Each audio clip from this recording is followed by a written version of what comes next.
손님이 뜸한 시간을 이용해 저녁을 먹어야 하는 손정의 정노옥 씨 가족.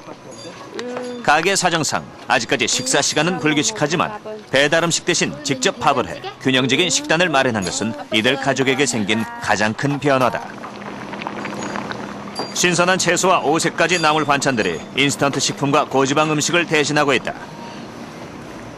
체중 감량이 필요한 정노옥 씨 부부는 공복감을 줄이기 위해서 칼로리가 적은 채소 섭취 또한 늘렸다.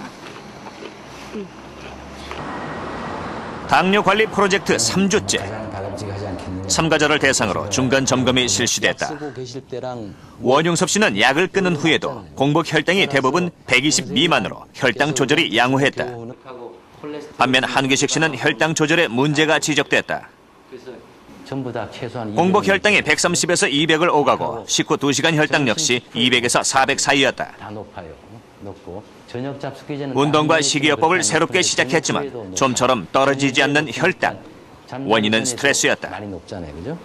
처음에는 그 이유를 몰랐습니다. 스트레스가 받으면 당뇨가 높다는 걸. 막상 이제 혈당 체크해보니까 스트레스를 받으니까 한 100에서 한 150 정도 업이 되더라고. 그래서 가능하면 그 스트레스를 받지 않으려고 3000배도 했고, 다음에 하심을 하려고 노력을 많이 했습니다. 그래서 무엇보다도 이 당뇨 환자는 스트레스를 받지 않는 것이 상당히 중요한 걸로 이렇게 봐지고 있습니다. 4주 후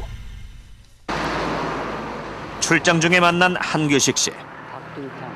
점심 식사를 해결하기 위해 가게들을 둘러보지만 선뜻 들어가지 못하고 한참을 서성인다. 오늘도 문제구만. 세 가지 나왔는데. 식당에 들어온 후 메뉴 선택에 신중을 기하는 것도 예전과는 다른 모습이다. 채식, 도집. 한 끼 식사량을 계산해서 덜어먹는 일은 이제 집뿐만 아니라 밖에서도 자연스러운 일이 됐다. 반찬을 제가 음식 욕심이 이제 많습니다. 그래서 사실은 덜어놓고 먹어서 주어진 칼로리만 먹으려고. 죄송합니다. 먼저 들어가지고.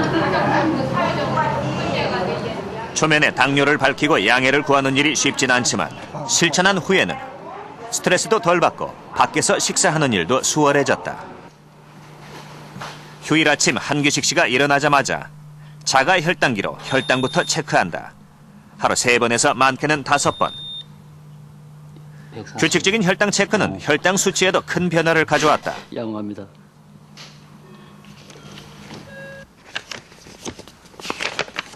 혈당을 재고 그날 먹었던 음식과 운동량 등을 자세하게 기록하는 당뇨 일기는 이제 한규식 씨에게 중요한 일과가 됐다.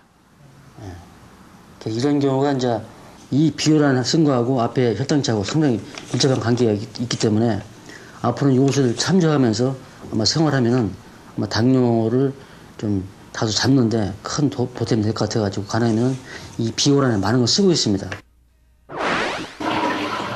한편 당뇨 관리 프로젝트 막바지에 접어든 원용섭 씨는 출퇴근 시 1시간씩 걷는 것 외에도 점심 식사 후 짬을 내 20분 정도 계단을 오르내리며 걷기 운동을 하고 있었다.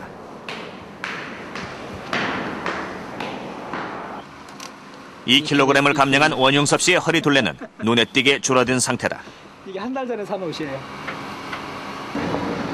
하루에 10,000보 이상 걷는 습관 변화가 준 결과는 컸다.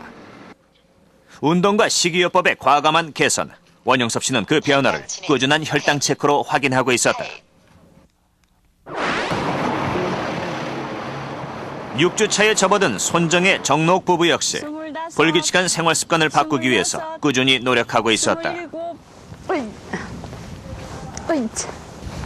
아직까지는 힘들지만 그래도 처음에 할 때보다 훨씬 나아요. 처음에는 그냥 걷기 운동부터 시작했는데 지금은 달리기를 30분 해도 그냥 괜찮아요. 그래서 이제 조금 더 시간을 늘려볼까 생각하고 있습니다. 6주간의 당뇨관리 프로젝트가 끝나고 참가자들의 변화를 알아보기 위해서 종합검사가 실시됐다. 공복 시 평균 혈당의 경우 제작진이 주목했던 참가자 4명은 초반에 혈당의 변화폭이 심했다. 하지만 4주차로 넘어가면서 혈당 목표치에 가까워졌다. 특히 2주차에 당뇨약을 끊었던 원용섭 씨는 큰 변동을 보이지 않고 꾸준히 혈당이 호전되는 것을 볼 수 있다. 반면 식후 2시간 혈당은 정상에 비해 혈당이 3배 정도 높았던 한규식 씨를 제외한 나머지 3명은 3주차부터 혈당이 정상 범위 안에 접어든 것으로 나타났다. 이 중 눈에 띄는 것은 당뇨약을 끊은 채 공복 혈당과 식후 혈당이 모두 혈당 목표치 안에 든 원용섭 씨의 변화다.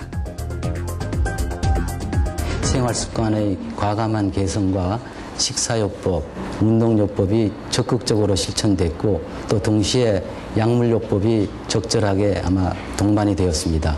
아마 그 점이 아마 혈당 개선된 분들의 중요한 요인이 되었을 것으로 생각을 합니다.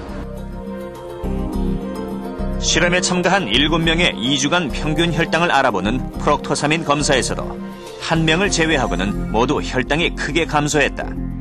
특히 원용섭 씨와 정노욱 씨는 정상 수치 안에 들어가는 놀라운 변화를 보였다.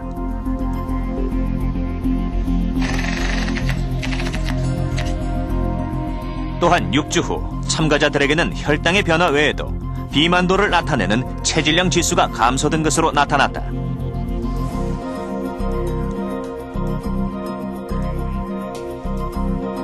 특히 복부 비만을 보였던 참가자들의 허리 둘레가 눈에 띄게 줄어들었다.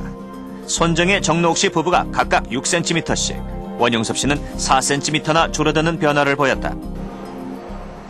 내장 지방과 피하 지방의 정도를 알아보는 검사 결과에서도 복부 비만이 가장 심했던 손정혜 씨의 경우 내장 지방의 감소가 뚜렷하게 확인됐다. 정상 체중이지만 복부 비만을 진단받았던 원용섭 씨 역시 내장 지방의 감소를 보였다.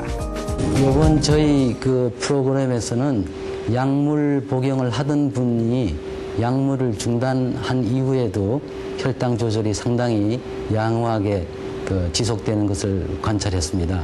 원칙적이고 적극적인 식사 운동 요법을 하면은 약물 요법 없이도 그 생활 습관의 변화만 가지고서도 좋은 당뇨 조절 결과를 얻을 수 있다는 것을 저희가 아마 교훈을 얻었다고 봅니다.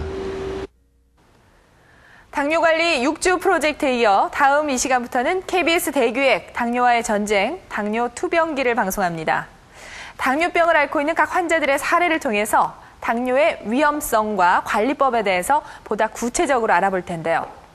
그 첫 시간으로 당뇨 합병증으로 다리를 절단했지만 다시 재활의 길을 걷고 있는 정산분 씨의 투병기가 방송됩니다.